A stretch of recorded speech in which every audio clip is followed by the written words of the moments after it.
Trauma tapped her nails on the wooden dining table, staring at Davis, who sat across from her, eyes shifting nervously. The air between them was thick with unspoken words, but Davis was the first to break the silence. "All I'm asking for is $2,000, he said, his voice smooth, persuasive. "You and I both know $2,000 is not a big deal. You have it. I know you have it." Trauma clenched her jaw, inhaling sharply. She had given Davis everything, her time, her money, her belief in his endless get-rich-quick schemes. First, it was real estate. Then, drop shipping. Now, forex trading. "I told you I needed to restock my perfumes," she said, her voice dangerously low. "I told you I needed that money to grow my business." Davis waved a hand, dismissive. "Babe, I can get it back. My guy showed me a new strategy, it's a killer. If I put in $2,000, I could double it, even triple it. Just trust me." Trauma's laugh was cold and humorless. "Trust? Trust you?" She stood abruptly, pacing the small apartment. "Let's list the businesses, shall we? The real estate investment, where is it? The virtual real estate, what happened to that? Drop shipping, where did that go?" Davis sighed, rubbing his temples. "Babe, you're overreacting." "No," Trauma's voice cracked. She turned to face him, years of frustration bubbling to the surface. "I took a loan to buy you a car to start your ride-hailing business. Where's that car now?" Davis opened his mouth, but no words came out. "Exactly," Trauma spat. "You drove it straight into a ditch, just like you've done with every opportunity one gave you." She exhaled deeply, shaking her head. "I believed in you. For 2 years, I believed in you. And what do I get in return? A grown man begging me for money like I'm his mother." Davis slammed his hand on the table. "We're supposed to be a team. Don't you believe in us anymore?" Trauma's laughter was bitter. "I did. But teams win together. Teams build together. You just take." Davis pushed his chair back, standing. "You're making a mistake. When I make it big, don't come running back." Trauma walked to her bedroom, yanking open the closet. One by one, she pulled out everything she had ever bought him: shirts, sneakers, watches. She tossed them onto the couch. "Take it all," she said, her voice cold. "The hand chain, the boxers, everything. Since you're so good at losing money, at least you won't say I didn't leave you with something." Davis stared at her, stunned. "You're really doing this?" "I should have done it a long time ago." Davis scoffed, shaking his head as he grabbed his things. "You regret this." Trauma watched him walk out the door, slamming it behind him. She stood there for a moment, the silence deafening. Then, she exhaled. For the first time in 2 years, she felt light. The dopamine rush of toxic hope was gone. But something else, something deeper, steadier, had begun to take its place. Freedom. The open plan office hummed with tension. The clack of keyboards, the buzz of impatient conversations, and the occasional sigh of frustration filled the air. Trauma sat at her desk, staring at the 104-page presentation she had been revising for the past 18 hours. "Miss Chuma." Trauma flinched. Her boss, Miss Juliet, loomed over her desk, eyes sharp behind her tin-rimmed glasses. "Why are you still on page 43? Juliet snapped. "The client expects final revisions by 5 p.m. I told them we'd deliver. With all due respect, Ma, I was only assigned this yesterday. And the original account handler." "Excuses." Juliet cut in. "Do you think we are playing here? I created 100 slide presentations in 3 hours when I was in your position." Trauma bit the inside of her cheek. The injustice burned, but she needed this job. For now. Juliet exhaled dramatically, shaking her head. "If this isn't in the client's inbox by 5 p.m. sharp, there will be financial penalties, and you will personally take responsibility." With that, she turned on her heels and disappeared into her glass office. Trauma dropped her head into her hands. Just a little longer. Just a little longer, and I'll be out of here. A low chuckle snapped her out of her thoughts. You look like you're debating whether to cry or quit. She turned, eyes locking onto a man standing by the elevator. Tall. Dark. Powerful presence. He wasn't from our office. His navy blue suit fit him too well, and the watch on his wrist screamed old money. His accent, deep, Igbo, and unapologetic, rolled off his tongue effortlessly. I'm fine, she said quickly. His lips twitched as if he didn't believe her. I doubt that. Trauma narrowed her eyes. Do I know you? No, he said simply, stepping closer. But I know you. Trauma gift Chuma, marketing executive, perfume business owner, and the reason my niece won the Best Student Award in Abuja. Trauma frowned. Your niece? He nodded. She used her prize money to buy a bottle of perfume. Arena scents. Your brand? Her stomach flipped. I must say, you smell even better than the perfumes you sell, he added, his voice rich, teasing. Trauma blinked. Men didn't usually approach her like this. They came with lines, with rehearsed charm. But this one.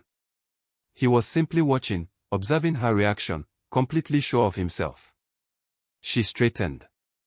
And you are? He extended his hand. Obiora Chokwera. Her heart skipped. Chokwera. As in, Chokwera groups.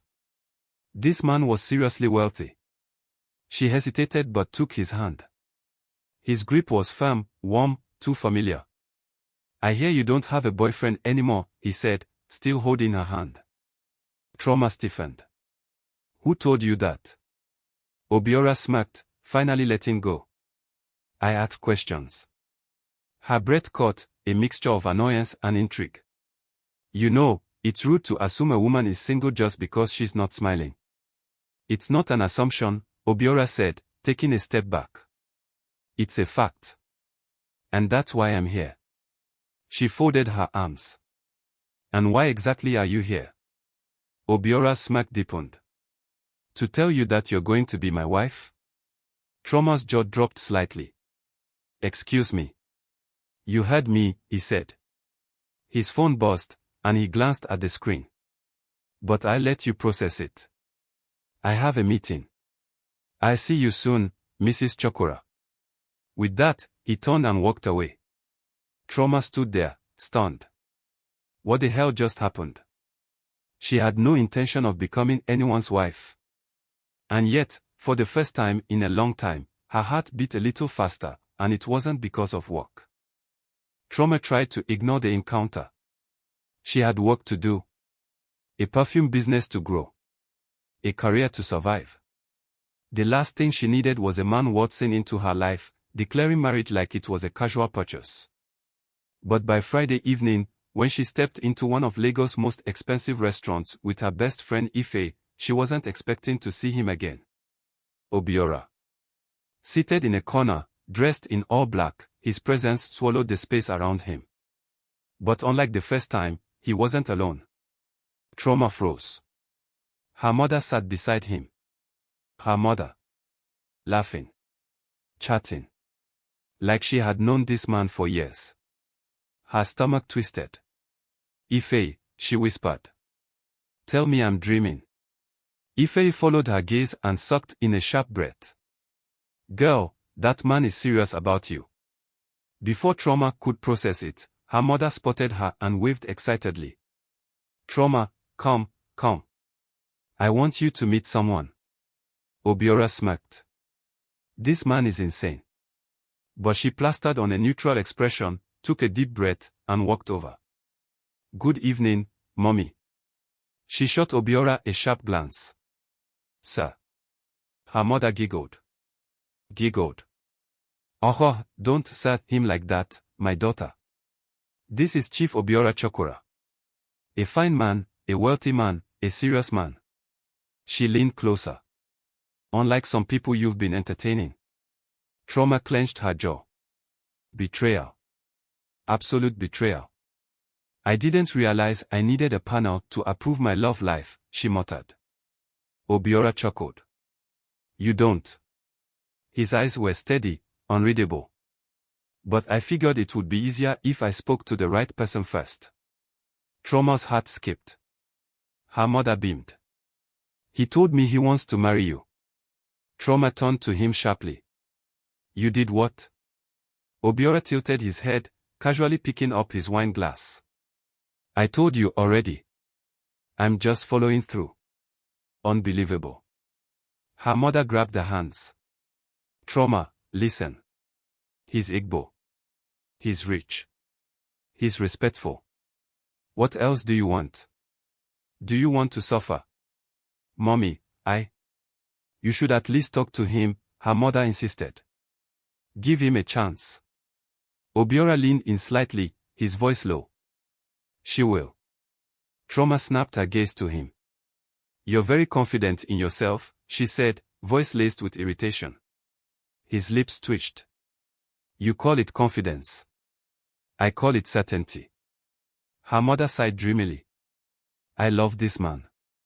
Trauma wanted to disappear. 1 hour later. Somehow, she had been cornered into sitting with him at another table while her mother conveniently left them alone. Trauma folded her arms. What's your game? No game, Obiora said smoothly. Just intentions. She raised a brow. Intentions. He leaned forward, resting his elbows on the table. I don't chase women. I choose them. Trauma's pulse jumped. Excuse me. From the moment I saw you, Obiora continued, voice even, I knew you were my wife. So, I'm moving accordingly. The audacity.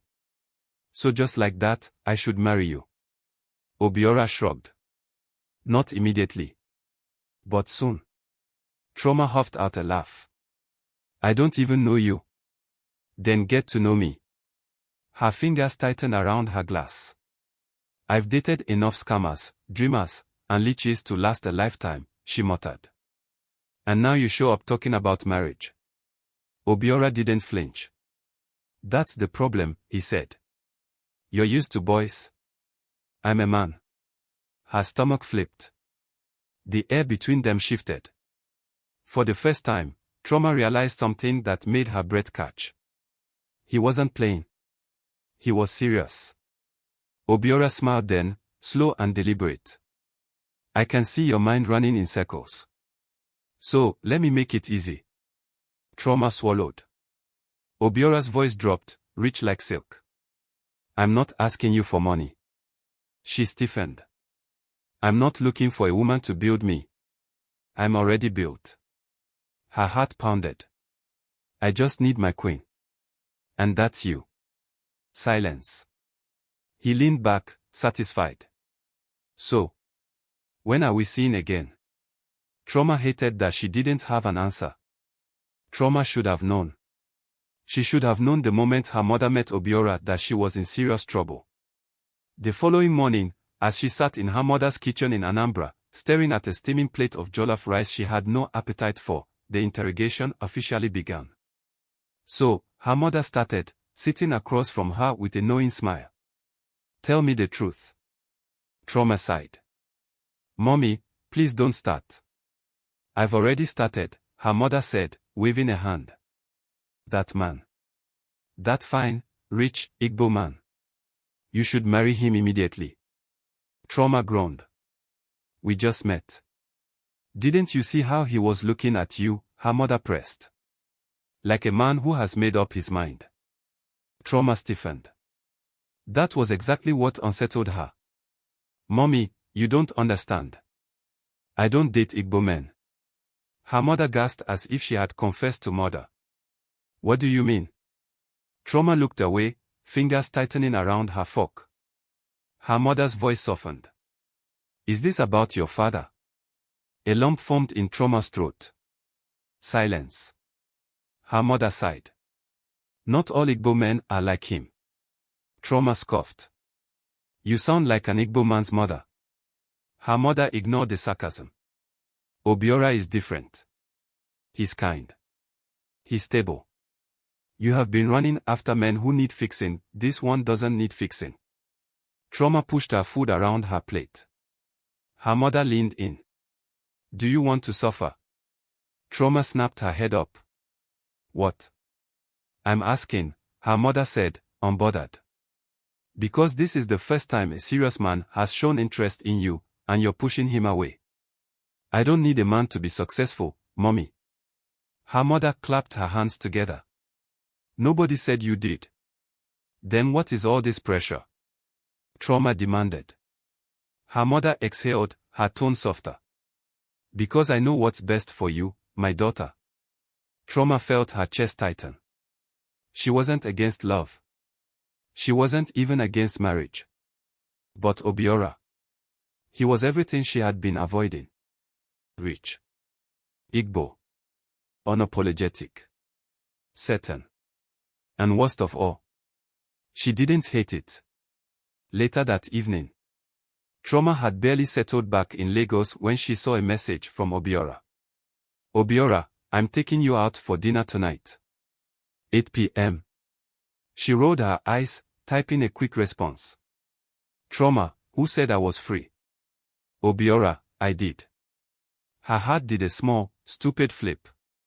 Trauma, and if I refuse? Obiora, you won't. She hated how he was always right. Trauma arrived at the restaurant fully prepared to remind him that she was not easily impressed. Obiora, however, had other plans. The moment she walked in, he stood, pulling out her chair. Small gestures. But ones that made her pause. You clean up well, he said, studying her outfit, a fitted black dress, simple but elegant. She raised a brow. Do I not always? He chuckled, signaling to the waiter. You do. But tonight, I want you to eat and relax, not argue with me. Trauma scoffed. You think I argue too much? I think you like to fight what's good for you. She stilled.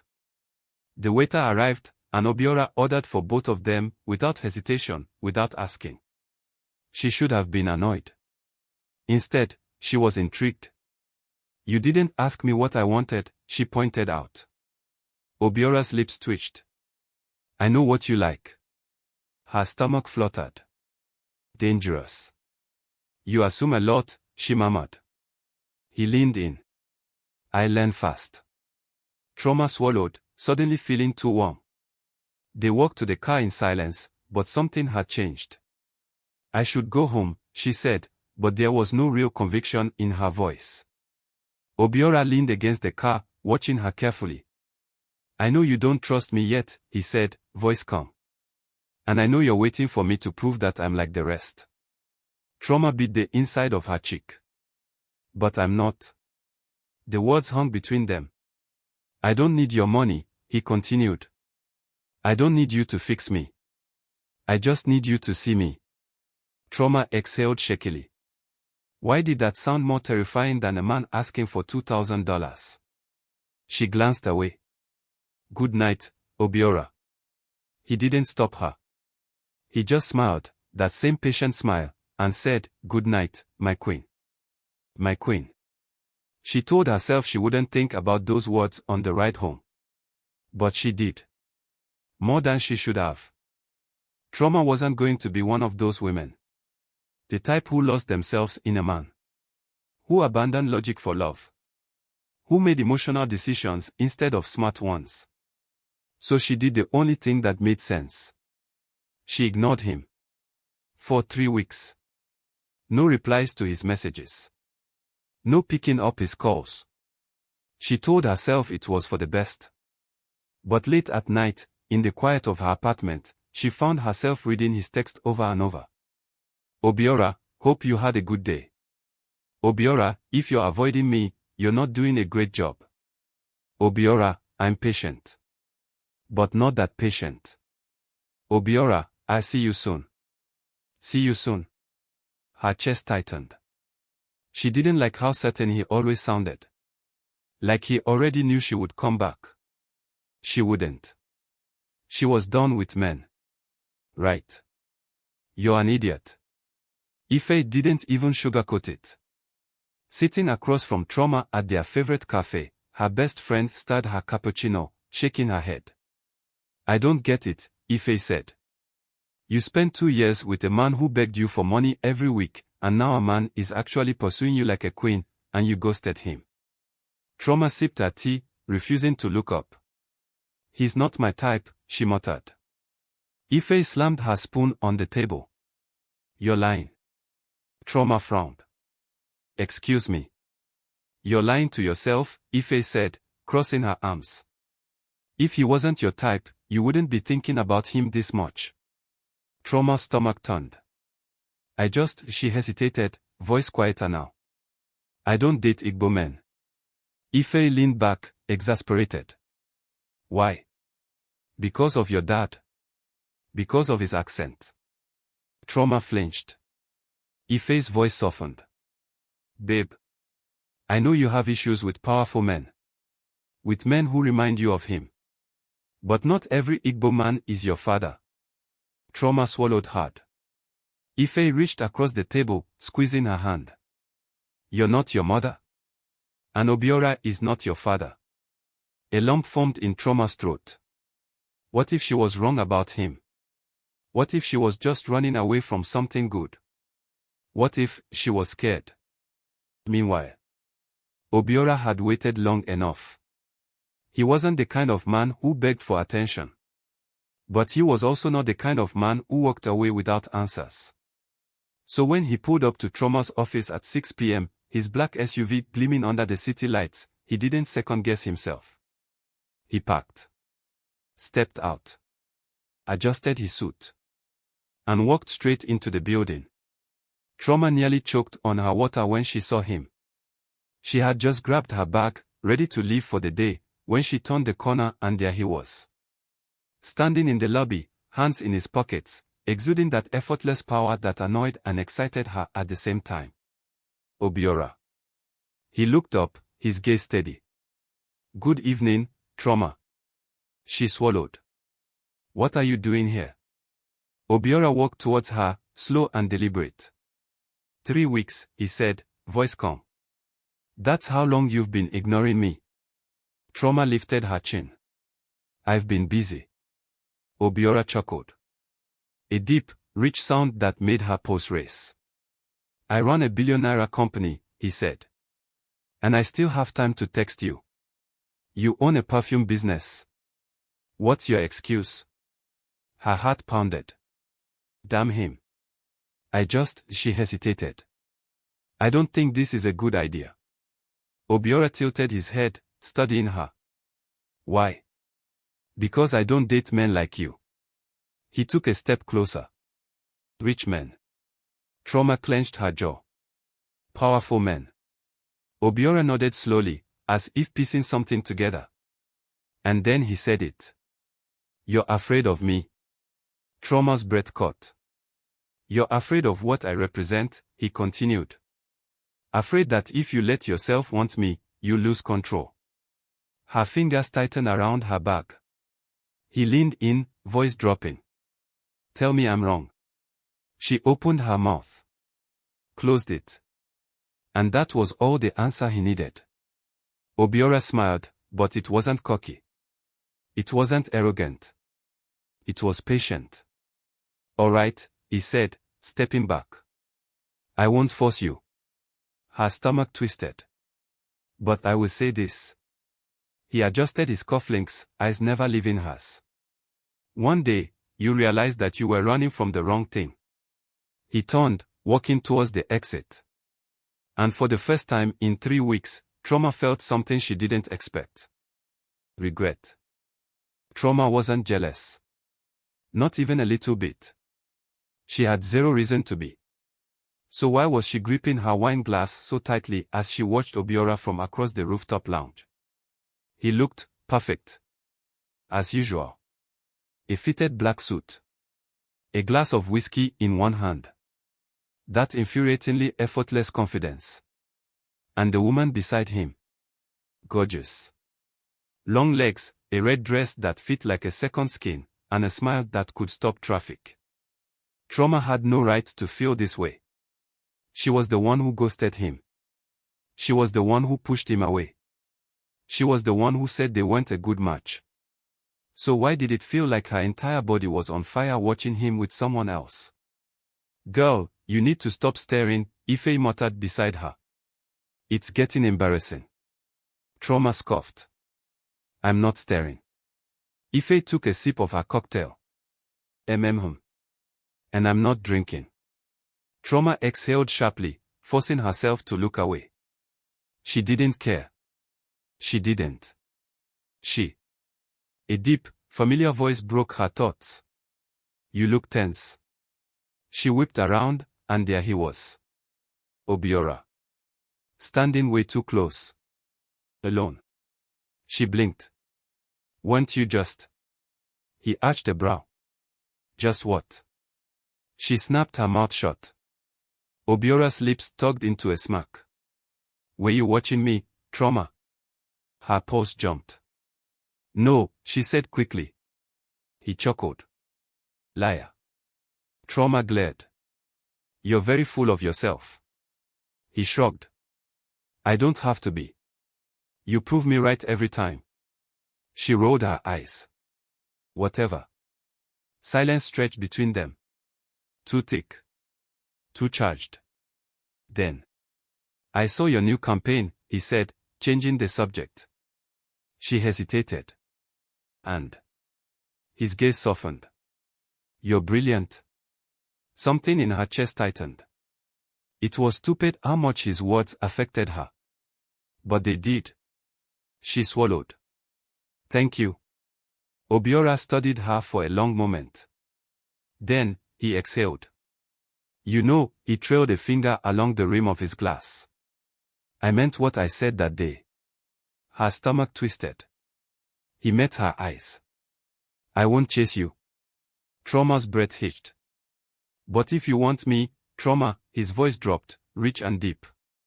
Come get me. He finished his drink, set the glass down, and walked away. Leaving her standing there. Heart pounding. Mind spinning.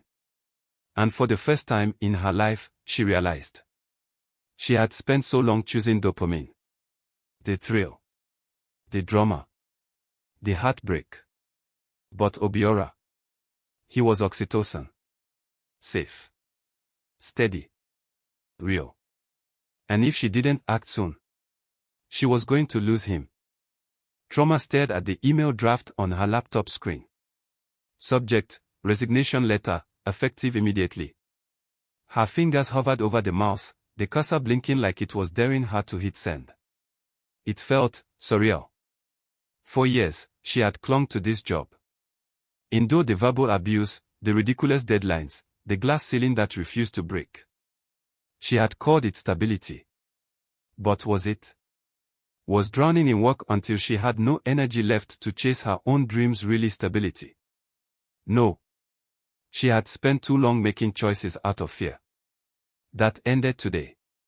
Click. The email was sent. She let out a slow breath, heart racing.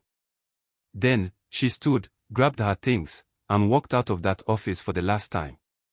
She didn't look back. Trauma sat in her car, gripping the steering wheel. Obiora's house loomed in front of her, sleek, elegant, undeniably intimidating. Her pulse pounded. She had done the first hard thing today. Now, it was time for the second. She had been running for too long. Running from love. Running from safety. Running from the idea that someone could want her without needing to take from her. But what if she was too late? What if he had moved on? What if that woman in the red dress wasn't just some random person? She swallowed the lump in her throat. There was only one way to find out. Knock. The door opened almost instantly. And there he was. Obiora. Shirt unbuttoned at the top. Sleeves rolled up. Watch gleaming on his wrist. He looked at her. Expression unreadable. Trauma's stomach twisted. She opened her mouth. Paused. For once in her life, she had no idea what to say. Obiora leaned against the doorframe, crossing his arms. You finally made a decision. It wasn't a question. She took a deep breath. I quit my job today. A flicker of approval passed through his eyes. Good. You should have done that a long time ago. She let out a nervous laugh. You always think you know what's best for me. His lips twitched. I don't think. I know. Her heart stuttered. A bit of silence passed. Then. I was scared, she admitted, voice barely above a whisper. Obiora didn't move. Didn't blink. Just listened. I convinced myself that I didn't want you, she continued. That men like you, men like my father, were all the same. His jaw ticked slightly at the mention of her father, but he remained silent. I thought if I let myself fall for you, I'd lose control, she confessed. Obiora studied her. And now? She exhaled. Now I realize I don't have to be in control all the time. A slow, knowing smile spread across his lips. And she lifted her chin. And I want you. His eyes darkened, but with something softer. Something dangerous. Something real. For a moment, neither of them moved. Then, in one swift motion, he reached for her, pulling her into him. Her breath hitched. His voice was deep, husky, warm against her skin. Took you long enough. Then he kissed her. And Trauma finally stopped running. Trauma wasn't expecting this. She thought they were just going away for the weekend, a break from Lagos, from work, from everything. But as she stepped onto the private beach, the golden sunset reflecting off the ocean, she knew something was different. The candles. The soft music. The way Obiora was looking at her. She stopped in her tracks. Obiora, what is this? He smiled, but there was something deeper in his eyes. Something steady. Something certain. He took her hand, leading her toward the beautifully set table. Dinner, he said simply. She let out a breathless laugh. Since when do our dinners look like a Pinterest board? He chuckled, pulling out her chair. Since I started planning this 3 months ago. Her heart skipped. 3 months ago. That was when she was still pushing him away. That was when she still thought she didn't want this. She swallowed hard as he poured her a glass of wine. Obiora. He looked up, gaze warm. She hesitated. Why do you always act like you're so sure of me? He leaned forward. Because I am. Her pulse raced. She opened her mouth to say what, she wasn't sure. But before she could find the words, he stood. And then, slowly, he got down on one knee. Trauma's breath caught. The world stilled. She shook her head, eyes wide. No, you are not doing this right now. Obiora smirked. I absolutely am. She covered her mouth. Obiora, SHH, he murmured. Let me talk. She froze. His voice was steady. Strong. From the moment I met you, I knew you were my wife. Her chest tightened. I knew you'd fight it, he continued. I knew you'd run. I knew you'd doubt everything. He exhaled. But I also knew one thing for sure. He held up the ring. You'd come back to me. Tears burned behind her eyes. He tilted his head. And you did. Trauma let out a shaky breath. So now, the only question left is. His gaze locked onto hers. Will you marry me? Silence. The waves crashed against the shore. The candles flickered. Trauma closed her eyes. A million thoughts flooded her mind. Fear. Excitement. Love. Certainty. And then, finally, peace. She looked at him. The man who never needed her to build him. The man who never needed anything from her except her. A slow, beautiful smile spread across her lips. She stepped closer. And whispered the only answer that ever made sense. Yes.